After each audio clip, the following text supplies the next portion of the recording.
Halo, halo, apa kabar? Assalamualaikum warahmatullahi wabarakatuh. Saya Hersbun Arif, senang sekali bisa kembali menjumpai Anda semua.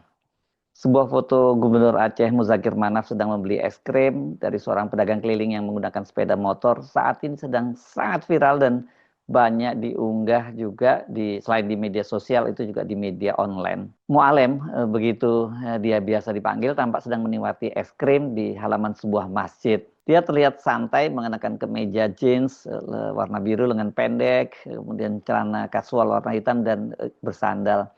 Tapi fokus netizen bukan pada gaya tak lazim seorang pejabat yang sangat santai, menikmati makanan kelas rakyat, tapi justru pada plat sepeda motor milik pedagang itu, plat nomor sepeda motor milik si pedagang. Di situ terlihat jelas bahwa karena dilengkapi merah lagi ya, BK 3390 ACI atau ACL ini ya, karena nggak jelas, sedikit terlipat begitu ya. BK ini adalah plat kendaraan bermotor Sumatera Utara ya. Kalau Aceh itu BL. Jadi mereka biasa nanya misalnya BL berapa, BK berapa gitu ya. Sama mungkin di Jakarta kita menyebutnya B berapa begitu. Muzakir Manaf tampaknya tidak terlalu terganggu atau bahkan tidak peduli dengan plat nomor sepeda motor pedagang yang menunjukkan kendaraan bermotor itu terdaftarnya di Samsat Polda Sumatera Utara ya, bukan di Polda Aceh. Dan dia kelihatannya lebih fokus menikmati es krimnya ya. Aksi dari Muzakir Manaf itu kendati tidak diucapkan tapi netizen serta publik juga paham kok siapa ini yang ini ya semacam sindiran dan siapa yang jadi target sindiran. Ini saya membacanya di akun Instagram Aceh Viral. Tertulis begini, es krim plat BK dan senyum Mualem, sindiran manis untuk Bobi Nasution. Suasana Ahad siang di sebuah masjid di Banda Aceh berlangsung khusyuk. Usai menunaikan sholat, Gubernur Aceh Muzakir Manaf atau yang akrab disapa Mu'alem keluar dari serambi masjid. Di halaman tampak seorang pedagang es krim sederhana dengan motor berplat BK atau dalam kurung Sumatera Utara menjajakan dagangannya. Tanpa basa-basi, Mu'alem mendekat, bukannya menyinggung soal plat nomor, dia malah memesan es krim dengan senyum ramah. Tak ada tanya soal pajak, tak ada teguran tentang kendaraan, yang ada hanya obrolan ringan soal rasa es krim di tengah teriknya siang Banda Aceh. Momen sederhana itu dijadikan warga dan segera viral di media sosial. Banyak yang mengaku awalnya menduga Mualim akan menegur pedagang karena kendaraan berplat BK. Namun dugaan itu terbantahkan. Beliau cuma tanya soal es krim, bukan soal plat. Padahal pajaknya jelas mengalir ke Medan, tulis seorang warganet disertai emoji tawa. Gaya santai Mualim ini kontras dengan langkah Gubernur Sumatera Utara Bobi Nasution yang sempat menggulirkan wacana razia kendaraan berplat BL di Medan. Sekali lagi BL adalah plat dari Aceh. Pernyataan Bobi itu menuai kritik karena dinilai berlebihan dan menimbulkan kesan arogan. Sikap Mualim yang memilih menyejukkan publik lewat momen kecil ini seolah menjadi sindiran manis. Di Aceh sendiri kendaraan berplat BK sudah sejak lama hilir mudik, bahkan banyak yang mencari nafkah tanpa pernah diganggu. Potret penjual es krim itu hanya salah satu bukti bahwa toleransi warga Aceh sudah berlangsung nyata dalam kurung indojayanews.com. Nah, yang seperti biasa, yang paling menarik itu adalah komentar dari para netizen. Ini rame banget ini. Misalnya Heri Purnomo 2023. Dia mencuit begini, bedanya pemimpin pilihan rakyat dan titipan mertua. Dan ini ramai sekali dikomentari, ada setidaknya 33 replay. Ada juga ini dari Bunda underscore R2K. Nah, tolong ya warga Aceh, kalau mau marah ke dia aja, jangan ngajak-ngajak warganya. Karena dia sendiri yang buat kebijakan, nggak ngajak-ngajak kami warganya. Jangan sampai kita perang karena dia. Aku sendiri 4 kali lihat tingkah dia malah buat keruh suasana. Ini Bunda ini kelihatannya warga Sumatera Utara ya kalau dari bahasanya ya. Kemudian ada dari Sami Blaugrana. Makin lama makin elegan gaya sindir Mualem dengan emotikon senyum dan api yang menyala. Bereh Pak Gub kamu, kata dia begitu. Ini kelihatannya warga Aceh nih yang kalau dari bahasanya ya. Ada juga dari Sahputra Irwan 0056. Lihat tuh gubernur kami makan es krim padahal penjual berplat BK nggak ada ribut pun beliau. Nah ini warga Aceh juga rupanya yang berkomentar. Kemudian juga ini Ihsan Hamdani 17. Nih, Bobi Nasution. Dia mencolek Bobi Nasution ya. Coba lihat, ada nggak kami suruh ganti plat, ini maksudnya plat ya ke BL. Itu komentar dari warga Aceh ya kelihatannya. Sementara ini ada lagi Ricky Unikat.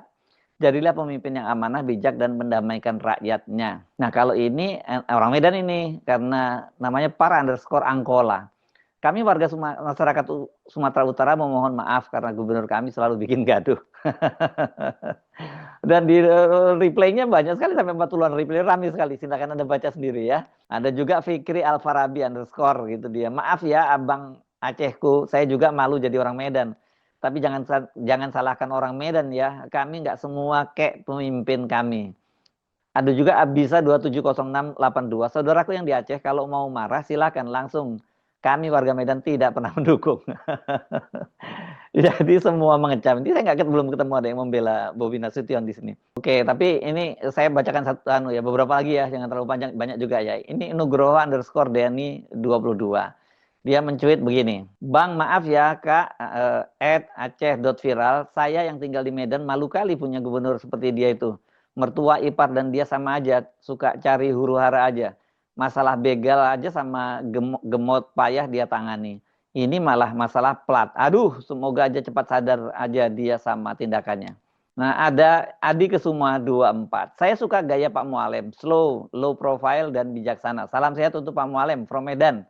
Nah, ini ada Bang Muzal, kemudian menyebutkan begini, saya akui kelas ini nyindirnya, harus viral sampai ke @medanchat sih ini, kata dia begitu. Nggak salah ya kalau netizen baik dari Sumatera Utara dan Aceh sampai pada kesimpulan Gubernur Sumatera Utara Bobi Nasution ini memang beda kelas lah dengan Muzakir Manaf ini, ya memang beda kelas lah. Kalau Bobi Nasution ini saya kira sama lah dengan Gibran yang oleh media asing disebut sebagai nepo baby ya, bayi nepotisme ya, karena memang dia sendiri kan juga sama seperti halnya Gibran, nggak punya pengalaman apa-apa ketika dia menjadi wali kota di Medan. Dan kemudian setelah itu dia di post menjadi gubernur Sumatera Utara. Sementara kalau Gibran dahsyat lagi, dia wali kota di Solo. Ini Solo itu jauh lebih kecil dibandingkan Medan loh. Ya Medan ini kota besar, salah satu kota besar di Indonesia, dan ini kota terbesar di Sumatera, ya di Pulau Sumatera. Oh, tapi tetap saja itu juga ya orang melihatnya dia bukan karena prestasi dia bisa menjadi gubernur Sumatera Utara, tapi karena mertuanya yakni Joko Widodo. Sementara kalau Gibran ya karena bapaknya Joko Widodo. Sebelumnya Bobi Nasution itu sempat bikin heboh ketika dia turun melakukan razia di jalan. Ini di daerah Langkat ya, ini perbatasan antara Sumatera Utara dengan Aceh, dan dia melakukan razia mobil-mobil plat Aceh yang melakukan aktivitas di Sumatera Utara.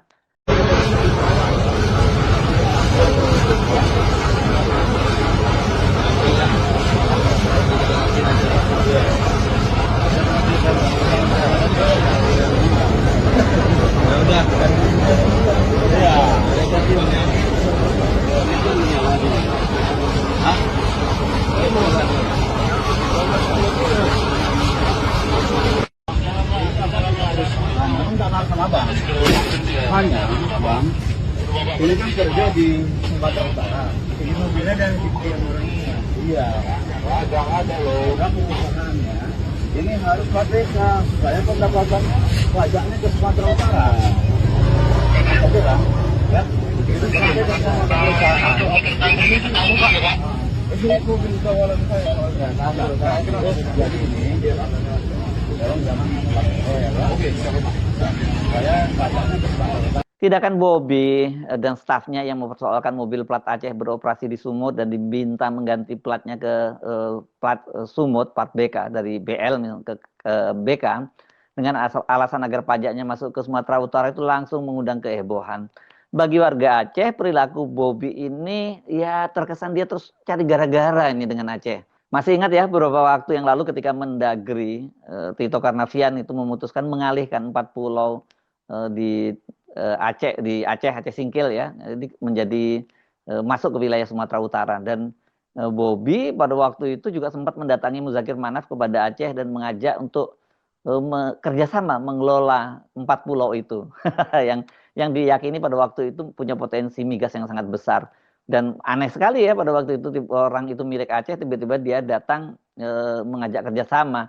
Waktu itu reaksinya sangat keras yang muncul dari warga Aceh. Ini mulai seluruh warga Aceh kita sebut ya, mulai dari rakyat biasa, kemudian mahasiswa, para aktivis civil society, tokoh-tokoh agama, sampai para pejabat pemerintahan, wakil rakyat dan sebagainya, termasuk Muzakir Manaf juga bereaksi keras atas keputusan pemerintah pusat itu, dan orang mengkait-kaitkan ini ya karena Tito Karnavian kan orangnya Jokowi, dan kemudian Bobi Nasution adalah menantu Jokowi, maka ini ya ada konspirasi karena mereka sesama termul gitu ya, ternak Mulyono. Banyak pengamat bukan hanya dari luar Aceh terutama itu yang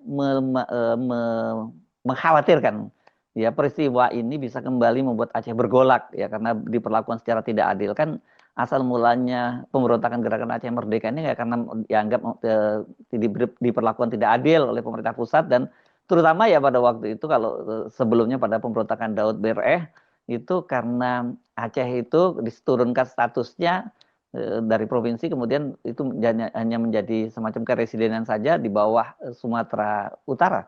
Pada waktu itu apa ya namanya, Sumatera Tengah kalau seingat saya begitu. Dan ini menimbulkan ini semacam buat orang Aceh ini merupakan penghinaan, apalagi kan orang Aceh ini merasa kontribusi mereka terhadap kemerdekaan Indonesia itu juga sangat tinggi ya. Selain mereka perjuangannya gigih, kan yang paling saya kira yang paling legend itu adalah bagaimana warga Aceh itu berbondong-bondong menyumbangkan emak-emak Aceh ya, menyumbangkan perhiasannya untuk membeli pesawat pertama yang dimiliki oleh Indonesia, Selawah 1 ya.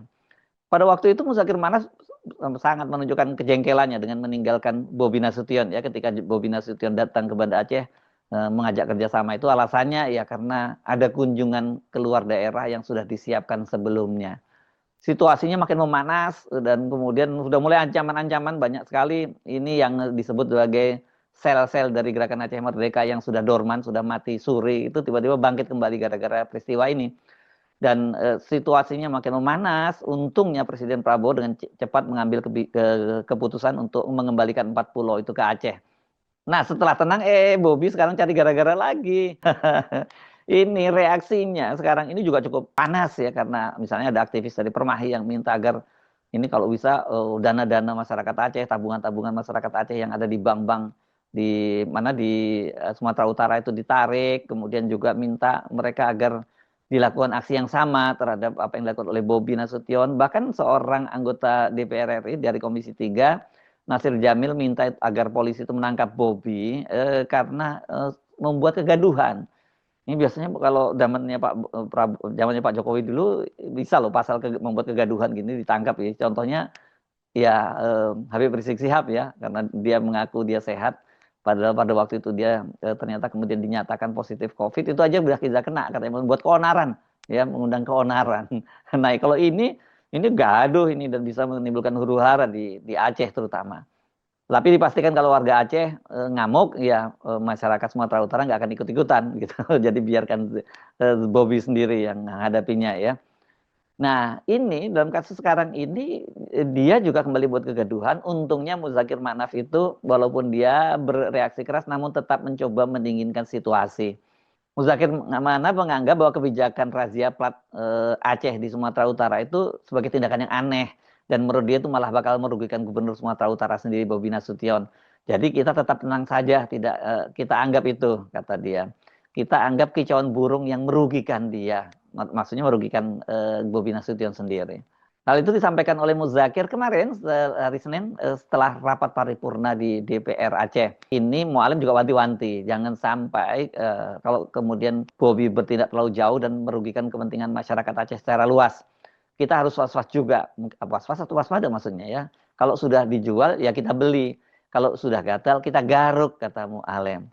Namun dia untuk sementara ini meminta agar nggak perlu terlalu ditanggapi berlebihan karena itu bisa merusak harmonisasi antara masyarakat Aceh dan Sumatera Utara. Nah itulah reaksi dari Mualem, dan kemudian yang terbaru yang sindiran dia yang sangat berkelas dengan dia membeli es krim dari penjual es krim keliling yang menggunakan motor dengan plat Sumatera Utara. Nah, ketika soal ini ribut, Kepala Dinas Kominfo Sumatera Utara Erwin Hotman Saharahap itu menyatakan Pemprov Sumut minta maaf kepada masyarakat jika pesan yang tersampaikan oleh aksi Bobi Nasution itu melakukan razia plat Aceh itu yang ditangkap berbeda. Karena katanya Pemprov Sumut itu mengklaim bakal memperbaiki komunikasi publiknya. Ini bagus dong ya. Ini ada yang salah dengan komunikasinya gitu ya. Kami mohon maaf bila pesan yang sampai di masyarakat terkesan berbeda. pemerintah provinsi berkomitmen untuk terus memperbaiki komunikasi publik dan selalu terbuka terhadap masukan dari masyarakat. Mari kita bersama-sama menjaga suasana kondusif, saling mendukung demi pembangunan Sumatera Utara yang lebih baik. Ya, tapi yang bikin masalah kan Pak Gubernurnya, bukan rakyatnya gitu ya.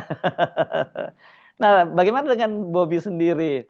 Ini Bobby sendiri masih tetap nggak merasa bersalah kok kelihatannya ya, karena dia mengklaim bahwa razia plat kendaraan luar Sumatera Utara itu, kata dia dilakukan untuk optimalisasi pendapatan daerah. Kalau saya yang dihujat nggak apa-apa, mau dibilang kita nggak ada duit nggak apa-apa, kekurangan duit nggak apa-apa. Saya menekankan kepada seluruh bupati, wali kota, tolong kalau di daerahnya ada perusahaan yang beroperasi di wilayah Sumut, tapi kendaraan operasionalnya di luar plat dari Sumut, ada BK, ada BB, tolong didata. Kata Bobi Nasution kemarin ya, hari Senin. Saya tidak ada tendensius ke daerah tertentu. Ini untuk daerah semuanya. Ini lazim dilaksanakan di daerah lain. Tapi ketika saya yang buat, ini kok heboh. Nah, dia kemudian menunjukkan video. Ini beberapa daerah melakukan hal yang sama. Kata Bobi sambil menunjukkan video Gubernur Jawa Barat, Kang Deddy Mulyadi, merazia kendaraan yang mengenakan plat di luar daerah Jawa Barat. Saya cari-cari tadi kok nggak ketemu ya ini. Apakah Pak Bobi punya video sendiri? Tapi kalau saya baca-baca yang ada ini, Deddy Mulyadi memang pernah menghentikan operasi truk-truk tambang itu ini di Bogor ya peristiwanya. Jadi saya nggak tahu apakah memang betul ada seperti itu. Pada waktu itu kalau konteksnya Deddy Mulyadi ini bukan soal pendapatan pajak ya. Ini kalau yang di Parung Panjang ya, yang di Kabupaten Bogor tadi ya. Karena menurut dia ini sopir-sopir truk penambangan itu di situ itu udah terlampau penggalian batu-batu, pengangkut material batu-batu dan pasir itu arogan katanya gitu ya, dan kemudian merusak jalan dan juga mereka ugal-ugalan ini mengendarai kendaraannya dan banyak korban ini. Nah, jadi warga sekitar protes kepada pimpinannya dan kemudian Deddy Mulyadi turun tangan. Kalau ini kan inisiatif dari Bobi ini karena tampaknya dia ingin memenuhi PAD-nya, menambal PAD-nya karena ya kita tahu lah kalau daerah-daerah Semarang tunjangan keuangan dari pusat itu kan sekarang itu transfer keuangan dari pusat itu kan disunat. Jadi ya mereka harus jungkir balik mencari pendapatan asli daerah dan caranya yang dilakukan oleh Bobi semacam itu yang jadi masalah ya.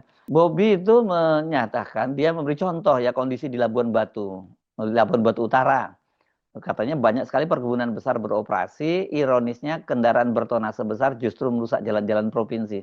Sementara beban perbaikan ditanggung pemerintah Sumut. Ya kalau jalan provinsi tanggung jawabnya pemerintah Sumut. Tapi kalau kemarin dia razia di jalan antar provinsi itu kan jalan negara ya. Berarti yang membiayainya ya APBN bukan dari pemerintah Sumut. Nah, dana bagi hasil kita hanya 4% saja. Kendaraan mereka melintas, jalan rusak, giliran minta diperbaiki. Ini yang kita alami. Di Kalimantan Tengah juga ada kebijakan yang sama, di Jawa Barat pun ada. Jadi ini hal yang biasa kata dia. Sekali lagi saya nggak punya datanya soal Deddy Mulyadi melakukan langkah serupa dan begitu juga dengan di Kalimantan Tengah. Tapi katakanlah kalau misalnya itu dilakukan juga di Kalimantan Tengah dan Jawa Barat, dan ini kan beda dengan apa yang dilakukan oleh Bobi Nasution. Kalau kemudian jalan provinsi perbaikannya ya itu memang jadi tanggung jawab provinsi gitu. Tapi kalau itu jalan antar provinsi itu kan jalan negara yang saya kira yang nggak pada tempatnya dia mengklaim bahwa pemerintah daerah Sumatera Utara dirugikan. Jadi sekali lagi ini juga ulah yang konyol, kebijakan yang konyol dari Bobi Nasution ya. Nggak heran kalau tadi netizen juga banyak menyamakan ini bapak, menantu dan iparnya ini sama saja gitu ya. Ya apa boleh buat, itu warga Sumatera Utara tadi caranya yang paling elegan ya menyatakan pokoknya gue nggak ikut-ikut ya. Silahkan itu urusannya dengan Bobi Nasution. Dan cara yang dilakukan oleh Mualem, Gubernur Sumatera Utara tadi, minum es itu memang mendinginkan. Tapi aksi itu juga membuat situasi saya kira di Aceh menjadi lebih dingin gitu, adem gitu. Orang lebih senyum-senyum gitu ya, ketimbang marah-marah setelah melihat foto dari Muzakir Manas. Saya Arsman Arif, sampai jumpa lagi. Wassalamualaikum warahmatullahi wabarakatuh.